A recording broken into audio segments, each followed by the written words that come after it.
Hey, welcome to another weekly live stream with yours truly, Dr. Sarah Webb, the founder of Colorism Healing. And today we're talking about how leaders and influencers and creators in marketing and in media can stop perpetuating colorism. I'm so excited about this one.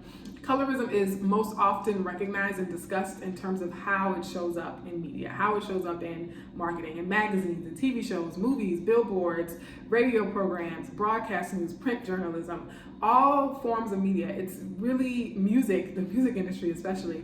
A lot of the popular discourse around colorism has shown us just how pervasive and how rampant colorism is in global media, right? So not just in Hollywood, but in Bollywood, in all of the media industries across the globe.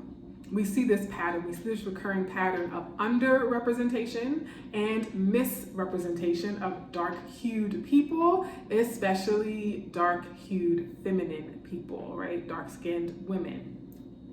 And so what we have to consider is not just, are dark-skinned people included in this media? We also have to be vigilant about how they are being included. So a lot of people pat themselves on the back because they're like, oh, we put a dark-skinned Black woman in our TV show. Look at us, we're doing so good. We're not racist, we're not colorist. There's a dark-skinned Black woman on the movie.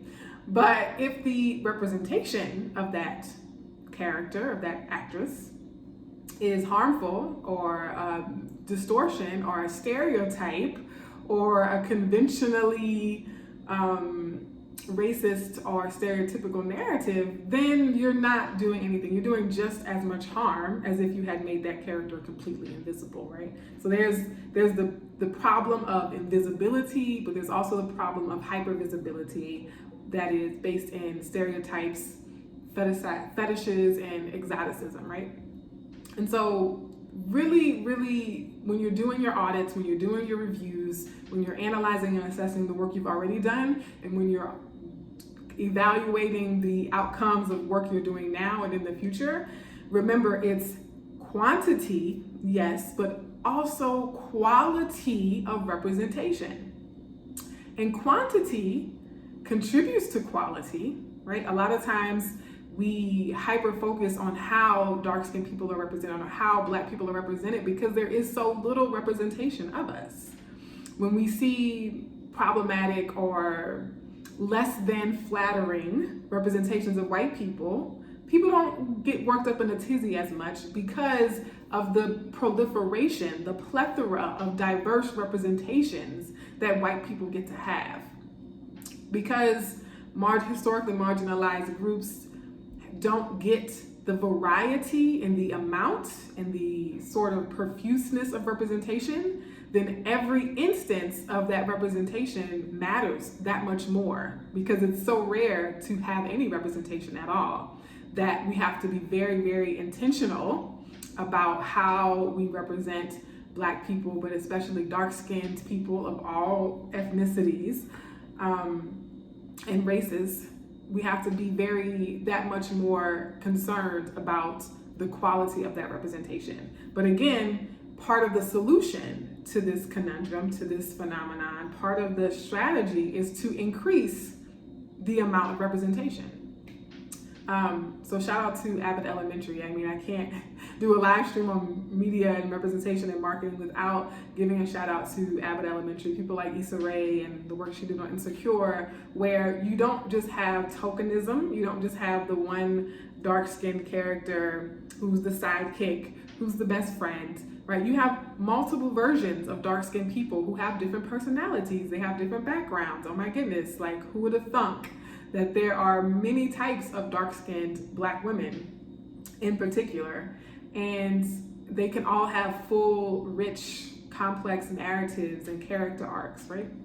So quantity and quality, absolutely necessary.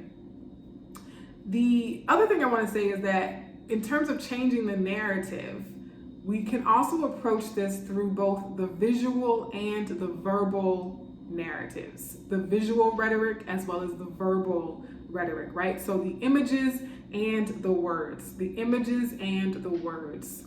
And these things amplify each other. So the words amplify the verbal messaging, and the words amplify the visual messaging, right? And so we have to include analysis of both of these things and how they work in tandem. Okay, so quantity and quality, visual and verbal, okay? So let's look at some of the visual rhetoric that we can look for, that we can use and leverage to help change the narrative, to help end the vicious cycle of colorist narratives.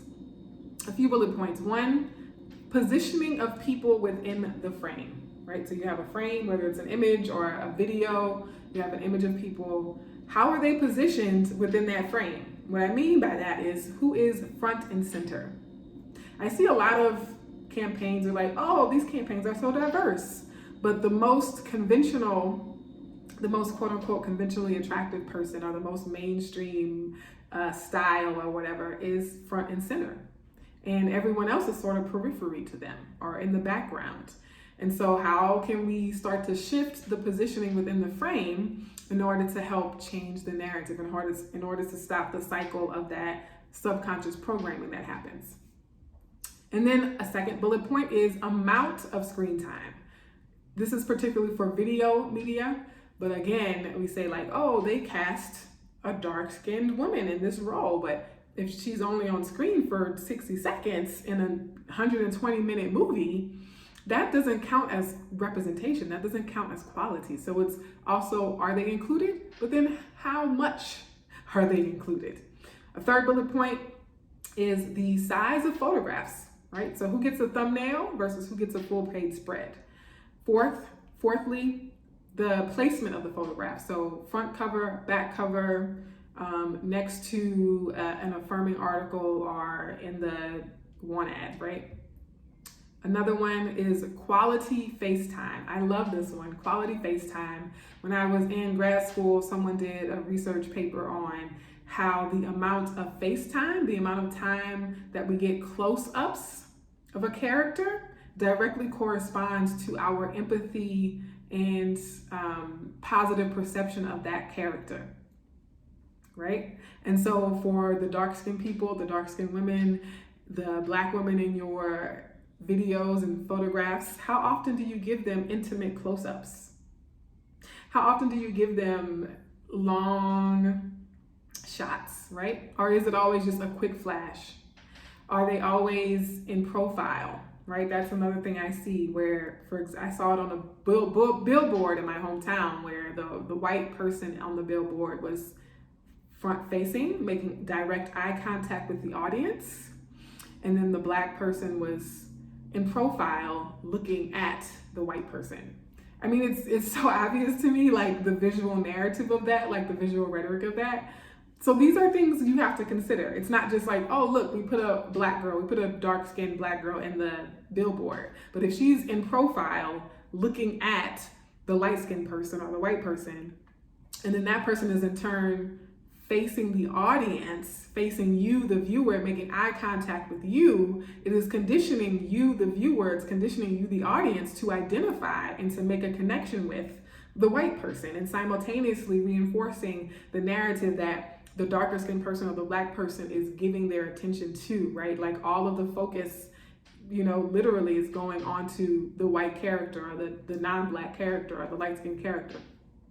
So this is the way I see the world. And sometimes I wish I could turn it off because it makes it really, really difficult to enjoy movies, to enjoy TV shows, to sit through commercials. I see it all the time. I feel like Haley Joel Osment in The Sixth Sense, where he sees dead people, and I see colorism, and it gets to be exhausting. So in addition to quality FaceTime, there are things like quality lighting. We know that a lot of lighting setups and even camera settings are attuned to people with lighter skin tones. And so having the knowledge and the awareness to adjust lighting and settings to capture the beauty and the richness of dark skin tones, darker complexions. And then we think about things like wardrobe and hairstyling. And do you take the time to style dark-skinned characters well? Do you take the time to style dark-skinned Black characters well in particular? I was watching Tenure Track, and I was like, oh, it's so many times I start a TV show and I'm like, oh, this is actually pretty good. Okay, let's see. And then there's this one scene in this one episode where the first time that a Black woman shows up in the series, her styling is just like subpar compared to every other female character in the show. Like every other woman who's represented in the show is like really well styled. And then the one Black woman who has a significant speaking role, they kind of put her in these like frumpy, like old-fashioned type clothes. And like the people she was sitting next to were like so dolled up, and they were so just like stylish, right? And like just really well put together. And you can tell they didn't take the time to do that for the Black woman. You know, someone sent me a reel about individuals with disabilities talking about their stories, and several of them were dark-skinned women actually, and they were saying how they were actually like seeing it as a negative, but I saw it as a positive, because when we do see dark-skinned people in films, it's like it's rarely a loving gaze. I talk about the loving gaze. People just don't know how. Like it's a cycle, right? Because they're conditioned not to see dark-skinned Black people, especially dark-skinned Black women, with a loving gaze, and then they create media based on that conditioning that then continues to condition other people to not see us that way.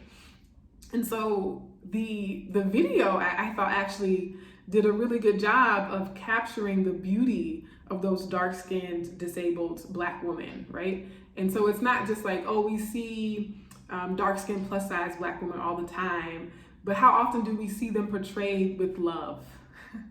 Like, that's what I want us to think about, right? Like, oh, I see dark-skinned women in movies all the time. I see Black women in movies all the time, but how often are they portrayed in a way that signifies that the creators of that image saw this dark-skinned Black woman through the lens of love and can imagine this person having a beautiful essence, right? And that's what we're looking for. It's not just like, oh, they're there, but does the camera caress their skin, right? Does the lighting seem to glow from within them?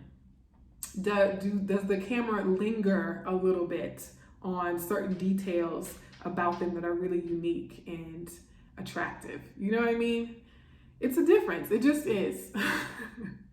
So, last thing I'll say in terms of visual rhetoric, this is going a lot longer than I thought it would be. I have a lot more to say than what's actually written in the article, which is also why I tell people to watch the videos and not just read the articles if you have time, because I always elaborate and say so much more than what I write in the blog posts and articles. But in terms of visual rhetoric and visual things that we need to be aware of and consider and be intentional about is overall color palettes, right? I intentionally have my like royal blue with my yellow background, and part of the colorist narratives is that dark-skinned people can't wear bright colors, or a lot of dark-skinned people feeling like they couldn't wear red lipstick or wear yellow or wear, bright red because it's gonna quote unquote clash or not look good.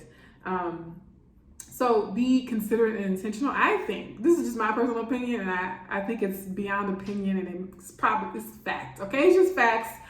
Dark Black skin looks good in every color. Like, let's just keep it real, okay? My fam, sisters, brothers, siblings, comrades, we make every color pop, okay? Don't let them people tell you can't wear black because it looks sexy, okay? Don't let them tell you can't wear white or red or orange or lime green or whatever you want, okay? Because we look good in every color, including brown, okay? I'm gonna have to rock something brown for y'all because just a stunt, okay? No, but seriously, just thinking about styling and, setting of things is, let it be another expression of how you recognize and see and affirm and highlight the beauty of dark skin and not try to hide it or downplay it or be like, oh, well, this is a dark skinned character, so we have to dress them in like really muted tones all the time, or we have to, you know, make them just like fit this narrow color palette. Like explore, experiment, like be creative in all the ways that we style the setting and the arrangement, but also the wardrobe of dark skinned people. One more thing about visual rhetoric though, that I didn't include in my article, so I'm actually gonna type it in there right now, is body language and blocking. So the body language and the blocking in terms of acting, whether it's on stage or like in a play, or I guess a play would be on stage, movies, TV shows, even again in still images, is pay attention to body language that portrays disempowerment, or that portrays, like body language can portray like aggressiveness. Just be aware of how the body language is also part of that visual rhetoric. And some of that comes from the actors and the actresses as well. But some of it can come from directing. So it has to be a collaborative effort. Okay, so that was visual rhetoric. Now we'll move into verbal rhetoric, which is my wheelhouse as a writer, as a writing teacher, as a Gemini stellium, you know, Mercury rule, all those things. I'm all about the verbal rhetoric. One of the things I noticed, I'll give an example, something I noticed when I was watching TV as a college student, actually, I think I was in college. And there were all these commercials about acne and zits. And every single commercial, there were multiple commercials, especially like in the 90s and stuff like that, about like, get rid of your stubborn blackheads. And oh my gosh, look at these like gross blackheads and things like that. And I was like, well, what about whiteheads? Because they exist and they are gross and nasty, okay? But you don't see the rhetoric, you don't hear the words playing in your mind on repeat, right? Every commercial break, you don't have these words, this verbal rhetoric saying gross, nasty, white heads, stubborn white heads, right? So these words get attached to certain colors. And these words get attached to certain people even. They get attached to certain places, to certain cultures and ethnicities, to certain continents. So we have to be very, very intentional and cautious and careful about how we craft our language, the adjectives, the descriptive words we use about dark skin, about the color brown, about the color black, about the continent of Africa, about African Americans, like all these things. We have to be very, very conscious and intentional about the words and the language we attach to those things. And so one that happens a lot, another example of me here, I'm telling y'all, my mind will not stop thinking and seeing and analyzing. When I was in college, I was an undergrad, I was an architecture major. Love me some architecture and interior design. And we got a new like president or provost or something, like some leader came and they painted all the benches around campus brown. Now Mississippi State had a beautiful campus. I used to love just like walking around the campus, even at night, like over by the chapel. They had this like beautiful like fountain, beautiful campus. And so I would very often sit on these benches. And so initially all the benches were white, and this person came in and painted all the benches brown, right? Now I'm like, it don't matter either way, really. But some of my fellow architecture students really were livid. They were livid, like, how dare you, like, WTF, why are you painting our white benches brown? Like, why would you paint it such a dull and ugly color? I was like, even back then, this was several years before Colorism Healing, even back then I was like, what's wrong with brown? It's like, why y'all hate brown so much? I was like, brown is beautiful, it's gorgeous, right?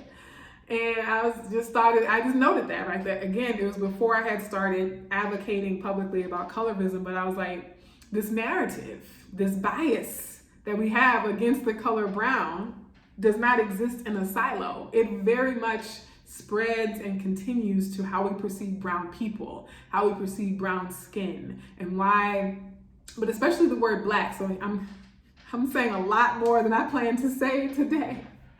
But this woman was saying like, oh, she was a white woman. She has an adopted daughter. She was saying like, oh, my daughter always says I'm not black, I'm brown. And she took that to mean a good thing, that her daughter was aware of like the actual colors. But really, a lot of black folks grew up saying I'm not black, I'm brown, because of the negativity, the stigma around blackness, around the color black, around being racialized as black. Right? Because they saw it, they felt it as such a negative thing that a lot of people have tried to distance themselves from it. And one common thing you'll hear is, oh, I'm not black, I'm brown. Right? Like that was clear to me, even as a child, that like you're only saying that because you feel bad about black, you feel bad about blackness. And where does that come from? Where does that bias come from? Where does that sense of shame come from? Where does that stigma come from? It comes from the narratives, the social narratives, the societal, pervasive cultural narratives, and the rhetoric that we continue to hear and be exposed to and conditioned by about black, about brown. And so be intentional, like purposely, intentionally, proactively change your language around these things. So instead of saying, oh, it's a dirty brown, say it's a warm brown, say it's a rich brown, say it's a vibrant brown, even a deep brown, right, would be a better use of our language. And then in terms of verbal rhetoric, it's also about what we don't say. Oh my gosh, what's not said can be just as impactful as what is said. And so a lot of times when we talk about colorism, we focus so much on like the words, the negative, harmful words that people actively said. But so often the painful experiences of colorism include silence, include people having not said anything, especially in contrast with what they are saying to light-skinned people, especially in contrast to what you are saying to white people, especially in contrast to what you are saying to and about non-black people, right? And so another media example, fairly recently, I was watching the TV show Your Honor, and there's an amazing dark-skinned character, dark-skinned actress, right? And she has a light-skinned partner, and this dark-skinned character is constantly affirming and showering her light-skinned partner with phrases like, oh, you're so pretty, you're so perfect, don't worry your pretty little head about this, right? And so giving that verbal affirmation to the light-skinned person, particularly around their beauty and their value and their worth and their prettiness and their, perfectness. And yet we hear not a single affirmation about the dark-skinned woman's beauty, value, prettiness, perfectness, worthiness. And it's blasting in my head. I hear it, and it's like I hear the silence. It's like so loud in my mind, that signaling, that narrative being pushed and perpetrated. Your homework: assess words and images you're exposed to and ones you use, right? So audit both the rhetoric and narratives you're receiving, but also audit and review the narrative and the rhetoric that you put out. And then revise them to change the narrative. Your affirmation is that you have agency to change the narrative, the personal narrative as well as the cultural narrative. We have agency. We can all speak differently. We can all portray things differently. We can all stop consuming things that perpetuate negative narratives, etc.